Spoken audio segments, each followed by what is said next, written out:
Okay, so now the next topic of group 16 compound is what? Oxides. It has again two type of oxide, dioxide and trioxide, means EO2 and EO3. Okay, where E is a central atom. Okay, so oxygen has two type of oxide, O2 and O3. Sulfur has also SO2 and SO3. Selenium has also SeO2, SeO3 and so on. Means all the elements form di and trioxide. Okay. Now the question is ki SO2 is gas and SeO2 solid. SO2 is gas and SeO2 solid. Why? Because SO2 is a discrete molecule while SeO2 is a polymeric. So this is the reason SeO2 is solid, because it has the chain polymeric structure while SO2 forms discrete molecule, discrete unit. Now, reducing power of dioxide decreases down the group, means sulfur dioxide is a good reducing agent, while sulfur, selenium, even I can write tellurium also, TeO2, TeO3. It is not possible. So SO2 is good reducing agent, while TO2 is good oxidizing agent. Means the question is this, ki as we move from down the group, the dioxide is reducing character decreases, or we can say the reducing character decreases and oxidizing character increases.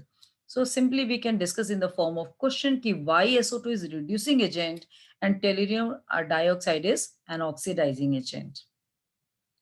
The reason is this, SO2 is good reducing agent while TO2 is a good oxidizing agent, because sulfur exists in here the what is oxidation state? +4. And you know the sulfur is stable in +6 oxidation state. So it can easily oxidize from dioxide to trioxide. So why SO2 is reducing agent? Because it has tendency to oxidize from +4 oxidation state to +6 oxidation state, stable oxidation state. While tellurium is also +4 and it has tendency to reduce into +2 oxidation state, because tellurium is stable in +2 rather than +4. And what is the reason for this? Because of inert pair effect. As we move down the group, the lower oxidation state is more stable. So this is the reason that sulfur dioxide oxidizes and tellurium dioxide reduces into +2 due to inert pair effect. Now, oxides are four types. What are the four types of oxides? When we discuss about the oxide, immediately it strikes there's a four type of oxide: acidic, basic, amphoteric, and neutral. Acidic oxides, all non-metals, or we can say most of the non-metals, reacts with oxygen to form acidic oxides. And these acidic oxides further reacts with water to form acids. Okay. Basic oxide, metal. Metal reacts with oxygen to form metallic oxide, which are basic in nature. Amphoteric oxide. Some metals reacts with oxygen to form oxide, which are amphoteric in nature. As for example, aluminium, zinc, beryllium, etc. The aluminium oxide or zinc oxides are amphoteric in nature because they can react with both acid as well as base. Neutral oxides, some nonmetals like carbon monoxide, nitrogen monoxide, nitrogen, even dinitrogen oxide, even we can say water, these are the neutral oxide. They behave as neutral because they are not acidic and basic in nature. So now moving towards the compound of oxygen family, the first compound, or we can say the oxygen family, the main molecule is what? Oxygen molecule, O2 molecule. Okay. When we discuss about any compound or any molecule, first preparation, how oxygen is prepared. Oxygen can be prepared using heating of KClO3 and so on. Heating of KCl3 to form KCl and O2, silver oxide, mercury oxide, lead oxides. When they are strongly heated, they in all cases we get oxygen, and in case of silver and mercury we get metals, silver and mercury metals, but in case of lead we get the lead oxide. So when any oxides, metallic oxide is strongly heated, there is a formation of O2 molecule. Even when hydrogen peroxide is also electrically neutral, electrolysis occur, there is a formation of O2 molecule. Even when water also get electrolyzed, there is a formation of H2 and O2 gas. So these are the methods by various methods by which oxygen gas can be prepared. Now oxygen gas prepared. Oxygen is now properties of oxygen. You already read in class 11. According to molecular orbital theory, oxygen is paramagnetic in nature because of presence of two unpaired electron in antibonding orbital. Now, this is a just paramagnetic. Now, what are the chemical properties? You know, कि oxygen reacts with metals or non-metals to form oxides. Metal, metallic oxide, non-metal, non-metallic oxides, which are acidic, basic, amphoteric, and neutral in nature. Even sulfide reacts with any sulfide reacts with oxygen to form oxide and sulfur dioxide. And any combustion reaction also oxygen is required, and so many other reactions. Now, after oxygen, we can discuss about the ozone. What is the formula of ozone? O3. What is the structure of ozone? This is structure of ozone, which you read in class 11th also. Okay. O double bond, single bond O. And this is the resonating structure. So you can see, or the final resonating structure, what we can derive. This is a hybrid, means the double bond may be here and may be here. So due to partial double bond character, both bonds are equal. Both bond lengths are equal. Now, oxygen, ozone is very reactive compound, we can say, molecule, we can say. How the ozone can prepared? Ozone can prepared when a slow, dry stream of oxygen is passed through a silent electric discharge. Oxygen get convert to ozone. This is called ozonide oxygen, which is 10%. Or we can say कि the when oxygen electrically, this we can write over here, electric discharge, it convert into ozone. So O2 changed to O3. The three molecules of oxygen combine to give two molecule of ozone. Here you can see one thing. We are taking here 3 mole of oxygen, 3 mole of oxygen, but we are getting 2 mole of ozone. Okay. So what we can say, entropy decreases 3 mole to 2 moles. So entropy decreases, and it is exothermic reaction. Sorry, endothermic reaction. So sorry, it is endothermic reaction. So it is not very spontaneous. This is the reason here electric discharge to be provided. Entropy decreases and also endothermic reaction. Very much high amount of heat is also provided. Now ozone, okay, this is the very simple method ki oxygen convert into ozone. Now what are the properties? First, physical properties. Ozone, pale blue gas. When it is in gaseous form, it is pale blue. When it is in liquid form, dark blue. When it is in solid form, it is violet in color. So you can see in gas, pale blue. In liquid, dark blue. In solid, more intense color, that is violet color. Now, so this is the color.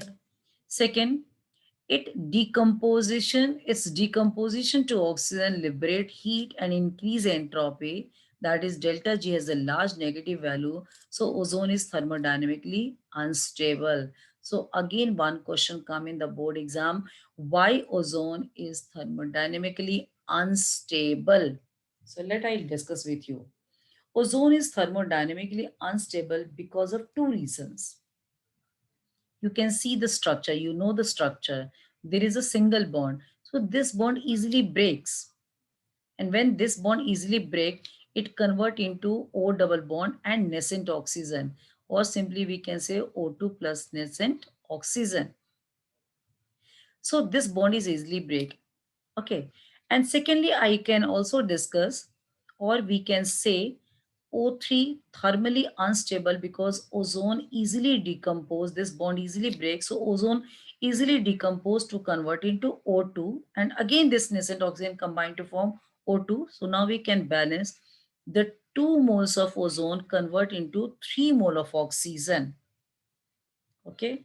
2 to 3 mole means entropy increases. Entropy increases means delta S become positive. Here I can write. So when ozone easily decomposed, easily break and convert into O2 molecule. When ozone convert into O2 molecule, you can see here the entropy increases from 2 to 3, or I can say the delta S become positive, and here energy liberated, that means it is exothermic process. And for any spontaneous process, delta G, which is equal to delta H minus T delta S. So here you can say when delta S is positive and delta H is negative, automatically delta G is what? Negative. Means it is highly spontaneous, means it is highly reactive, or we can say thermodynamically unstable. So what you'll write? Ozone is thermodynamically unstable. Why? Because it easily decomposes to oxygen, liberate heat, increase entropy. Delta G has a large negative value. This is the reason ozone is thermodynamically unstable. Okay. The high concentration of ozone is dangerous and explosive. Okay. Ozone is very much required to protect the ozone layer, which we know, which is protecting from UV rays, but the excess concentration of ozone is dangerous, harmful. Now the one more property, ozone is powerful oxidizing agent. Why? Just I have discussed in case of O3 molecule where the single bond is unstable, and so ozone easily decompose into O2 and nascent oxygen, and due to this nascent oxygen, it is good oxidizing agent, even bleaching agent also. So due to this nascent oxygen, it is good oxidizing agent, and this nascent oxygen can react with anyone. As you can see, two reactions. When lead sulfide treated with ozone, what happens? The ozone itself convert into O2, and this nascent oxygen combine with PbS to form PbSO4. So we get two products, one is O2 and the second is PbSO4. And this reaction proved that ozone is good oxidizing agent. Even you can see one more reaction when ozone treated with any iodide ion, that is potassium iodide solution, ozone itself get reduced into O2 and oxidizes I minus into I2. So what is the reaction? When Ki, or we can say I minus, reacts with ozone to form, to liberate O2 and I2. Okay. And this reactions also used for estimation of ozone. So estimation of ozone is done by reacting ozone with Ki solution by K solution buffered with borate buffer. Why the buffer solution is also added? To maintain the pH. The pH will be maintained at 9.2. Okay, repeating once again. Ozone, how ozone can be qualitatively estimated? This question. So I just discussed. Ozone can be qualitatively estimated by treating with Ki solution, and the buffers, there is also small amount of buffer solution added, which is pH 9.2. And when ozone react with I minus, liberate I2, and this I2 further titrated with sodium thiosulfate solution. So how ozone can be quantitatively estimated? It will be treated with Ki solution where there is a liberation of I2, and this I2 titrated with sodium thiosulfate solution. So by that, the ozone can be quantitatively estimated. Already you know what is the meaning of depletion of ozone layer, okay, and what reason for depletion of ozone layer and how it is harmful for our health and environment. Okay, so I'm just okay. In next class again we'll discuss.